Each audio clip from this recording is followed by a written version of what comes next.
ขอน้อมอัญเชิญพุทธานุสติ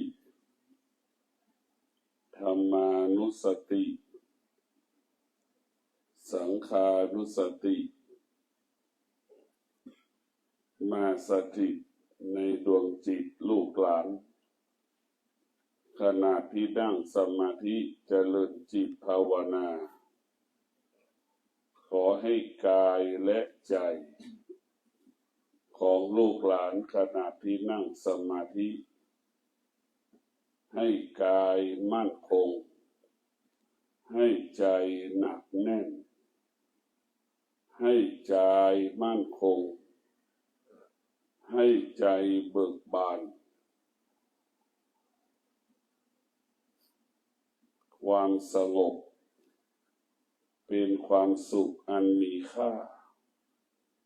ความสงบเป็นความสุขที่มีความหมายสำหรับดวงหัวใจอริยชนหัวใจอริยชนปรารถนาความสงบแสวงหาความสงบหัวใจอริยชนมีความมุ่งมั่นบำเพ็ญสัจจะขันติวิริยะเพื่อเข้าหาความสงบจึงขอให้พวกเราได้รู้ว่าความสงบ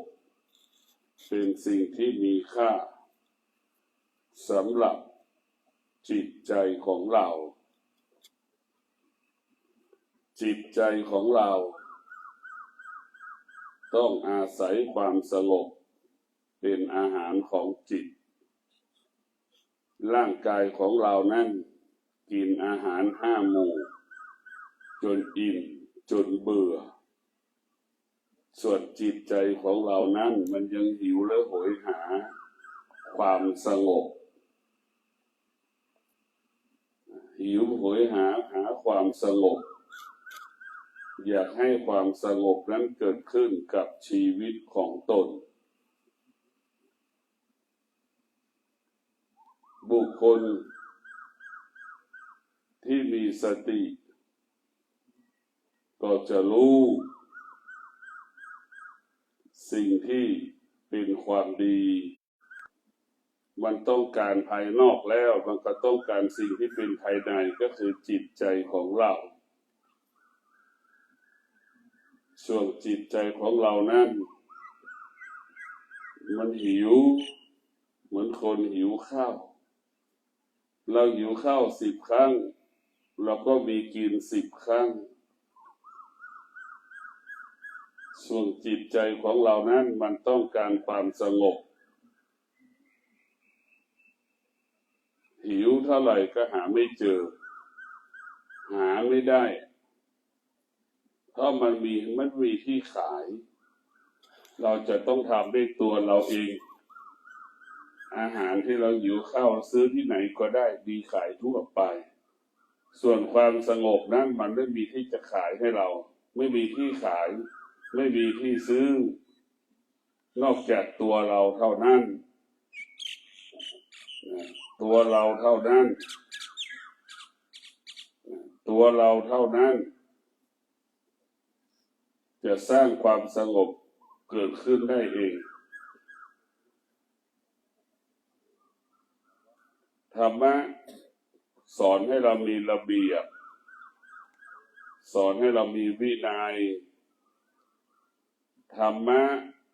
บอกสอนให้เรารู้ให้เราขยันให้เราอดทนเราทงเท้าดิไม่ให้เกียรติเด็ก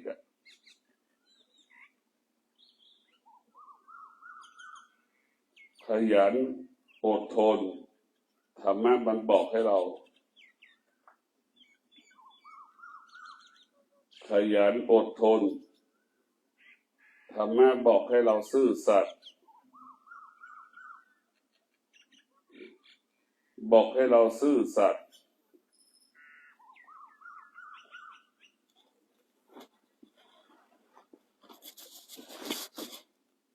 แล้วยิ่งเสียบเรื่อง ดูไหนมันจะได้เสียบไล่มันค่าหมด